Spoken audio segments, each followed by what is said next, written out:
welcome to my channel. So I'm gonna do the get to know me tag, and I hope you guys enjoy the video. It's gonna be a short little video, so don't skip through. Respect my video because this took time.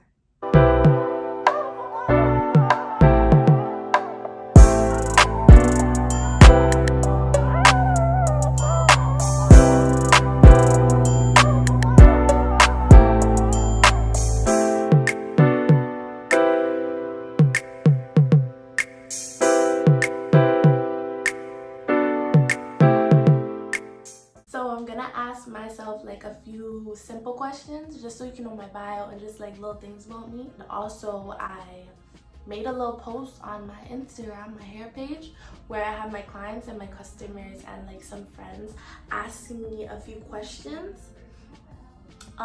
Basically based off of like being a boss and like running a hair business and stuff like that. So yeah. So where did you grow up?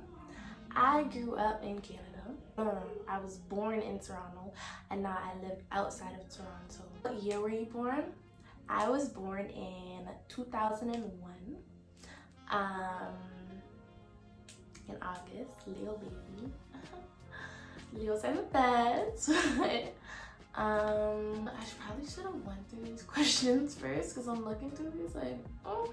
What was your dream job as a kid?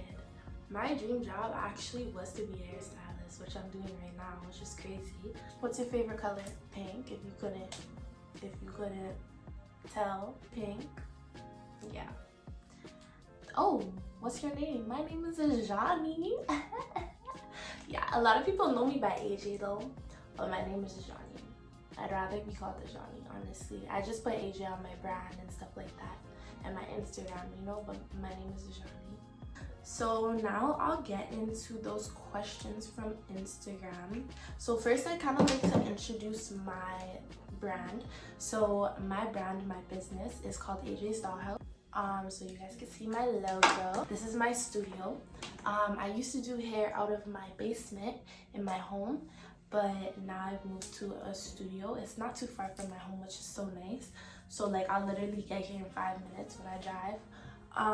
Still kind of decorating my studio, but yeah. So I moved into a studio kind of to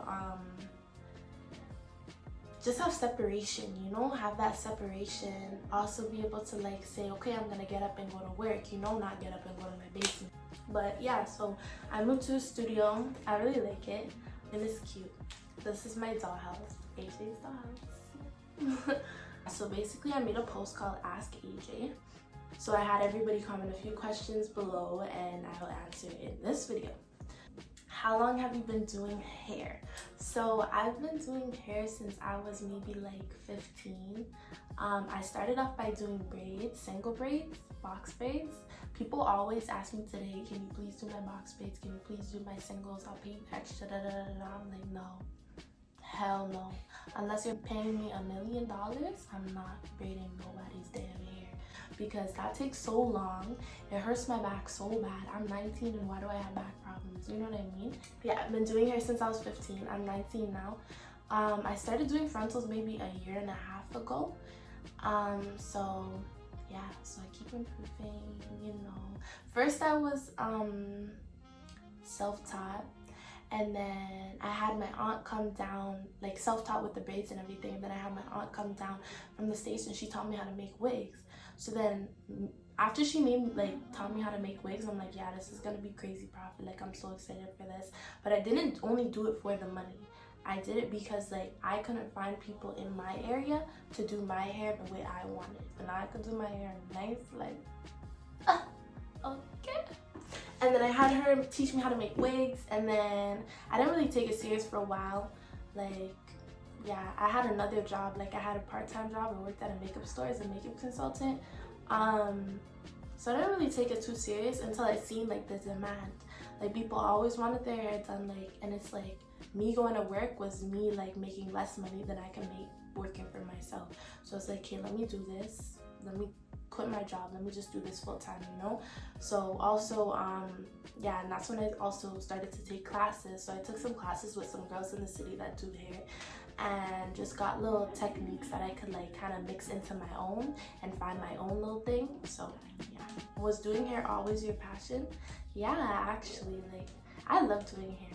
But like with me, I don't like doing something for so long, you know what I mean? So it's like, it's not my dream to always do hair for the rest of my life. Like I have bigger dreams and bigger goals. So who influenced you to start your own business? So I would say I wasn't really influenced to start a business. I was more so, there was more so like a need and a demand or a problem that I just needed solved, you know? And then I realized other people have this problem too, because this is not my first business. My first business is Ritzy Fits Boutique, which is an online fashion boutique. And with that, for that business, I started it because there was a problem that needed to be fixed, because I had it and I was thinking, yeah, most girls probably have this problem too. And then for hair, it was that in my area nobody really did versatile hairstyles like that, also for Black women, you know. Where do you want to be in 5 years, personal life and in the industry? Damn, that is a hard question. In 5 years, have my Jeep with my Range Rover wrapped in pink, you know, have purchased the property, invest into a lot of stocks by then. In 5 years, in the industry, I want to be able to have say I'm owning like a bunch of salons. So maybe retire from doing hair by then, but own like a bunch of salons, like teaching a bunch of girls, you know, stuff like that. What's the best advice you could give someone who's starting out in the hair business? Don't take things personal, and like don't stop learning, you know. It's never, you never know too much, you know. Like me, like I know how to install the lace front, but I still go to people's classes, watch YouTube videos, you know, because I like to see other techniques. Like, keep your mind fresh. This goes for any business. Yeah, people are mean, customers are mean. Honestly, like you have to know people may be going through their own stuff. There may be stuff going on at home people would never guess, right? And people tend to take things out on other people, which is not a good thing, but it happens. Also, like you're not going to get the most support from the people that you think you would, like friends and family, mainly because like they're probably not your target market. So you can't take it personal, right? Like you can't expect to drop a clothing line or something and expect everybody to buy it. Maybe like these people don't like the style that you're putting out, you know what I mean? Like, and that's okay. Like people are going to really take charge in what they're investing their money into. So they're not just gonna invest their money into anything just because it's you. Yeah, people will be super nice and support you just because it's you and know they're not gonna ever use this product or ever really need this service, but just want to support you, support your growth and everything. But it's rare, right? And like me starting off, and I see also like with my students, people will, like your friends will be like, oh, like I can't wait for you to do my hair, or this, and like, or I can't wait to buy this from you, or something like that. But then when time comes around, like they won't hit you up for a service, they won't purchase your product. And that's just because sometimes like with doing hair, if somebody's starting off doing hair, people are not going to trust you with their hair right off the bat, because it's like they don't want to be your guinea pig, right? They want to pay for a service that their money's worth, you know what I mean? So that's why it's good to start with your prices low, but also don't sell yourself short. But that's a whole nother video. Let me not get into that.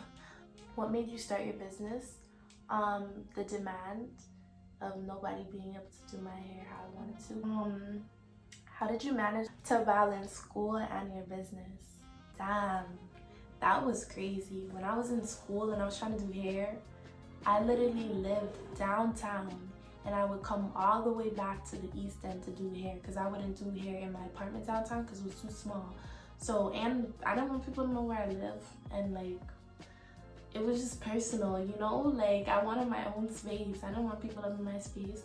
So I would come all the way back to the East End to do hair, literally like maybe 3 days a week. and then I would like, sometimes I would sleep down here at my parents' house. I would sleep down here, or I would go back down in the nighttime, and then like in the morning I would have like a 9 o'clock class, and then I would have to go back in the evening. Like I was spending coins for transportation, first of all, but like I had a passion and I wanted my business to grow, you know, and I didn't want to stop doing hair because it's like I had my clients, right?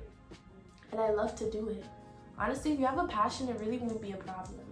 But just having my schedule, like I have like my schedule, like I don't play about my schedule. Everybody knows that knows me knows I don't play about my schedule. Like my calendar is down to the T, to when I'm gonna wake up and brush my teeth, to when I'm gonna lay my head in my pillow and go to bed. You know what I mean? So it's like my calendar, I depended on my calendar so much. So like know when my classes are, I would put when I'm gonna do my homework, when I'm gonna like customize this girl's hair or do this girl's hair or color this, that, you know? So it's like I would have my schedule, like time management is very, very, very important. Even though I'm always late, time management is very, very important. So to know, to plan out what I'm gonna do way ahead of time really helped me. What suggestions could you give someone who's starting their own business in regards to time managing? Use your calendar. Use the sources and tools that are there for you. So on your phone, everybody's phone, they have a calendar. If your phone doesn't have a calendar, get a calendar. I write down the tasks that I'm gonna do every day. Like what I need to do in that day, what I need to do in that week, what I need to get done in that month, you know what I mean? So that I have a to-do list so I don't forget it, because I'm a very forgetful person, but I make sure I don't forget it because I put it in my phone, I put a reminder, or I write it down and I post it somewhere that I'm not going to not see, you know? Who am I interested in working with or collabing with? I want to be able to collab with a makeup artist. So like I wanted to do, like I had big plans for prom, but you know, corona. So but like I want to be able to collab with the makeup artist, you know, to kind of give people that full beat. Like I used to do that, like I used to do hair and then I would do somebody's makeup too if they're going to an event. But it's like I'm not really, I like doing makeup but more so on myself. Like I don't really like doing it on other people so much. And like I don't really have a passion for makeup, so it's like I have so many excuses of why I'm not gonna do it. So like some people that I want to do their hair is like, it would be a dream to do like Tiana Taylor's hair for real, or Rihanna. That'd be crazy, that'd be insane. Did you imagine that you'd be so accomplished with your business at this age? Not when I started to do hair, because I never thought it would be something like this, to be honest. Like I never really took it serious. Like I wasn't gonna do hair at all, you know what I mean? I wasn't gonna keep doing braids, stuff like that, you know? But like when I started to take it serious, I was like, yeah, like I have goals. Get a studio, maybe get something bigger after, you know? What's the hardest part of having a business? Dealing with customers and clients. People are so rude, so rude. Like people are so rude and they don't even know they're rude. Like that's 100%. How do you stay motivated when it comes to running a business? I always just look towards my goals, honestly. Because when somebody discourages me or something discourages me, like I look towards like what I want and what I'm doing this for. Was it tough at first starting your business, and what pushed you to make you keep going? It was tough to kind of establish my business and like make a name for myself, but honestly consistency is all I needed. As long as you're consistent with your business and with whatever you're doing, you're gonna be good, because consistency will eventually make you be better at it. Like that's practice, or like make you like be relevant in it, you know? People won't forget your name, right? So yeah, how do I balance work and my personal life? My personal life is boring, honestly, so I don't really have to balance that. All I do is hair. Like I don't really hang out with people too much. I just eat, sleep, work, to be honest, because work is fun to me. So it's like that's my passion. So it's not really like just about making money. It's more so like I like to do hair. Like I like to see, like put a smile on somebody's face of when I do their hair and show them how like it could really transform you. Like it could really uplift your spirit. What was the turning point in your life that was like, F it, I'm gonna be my own CEO? Not being able to get a job at the age of 15 and lack of money when I wanted to do the most was like, yeah, fuck it, I'm gonna do something to make sure I'm gonna make a little change so I can support myself. What's something that's gotten you through the struggles? Because I know the come up hasn't been easy. Just like talking to people that support me, like people that really support me and really actually like see my vision. Say if I come to them with like a challenge I'm having, since they see my vision, they'll remind me of my vision, and it's like wake up call, like boss up. But I'm gonna end off the video with some advice for like somebody starting new in the hair industry or having a business. Just be consistent. As long as you're consistent, you're good, I promise. Period. Bye.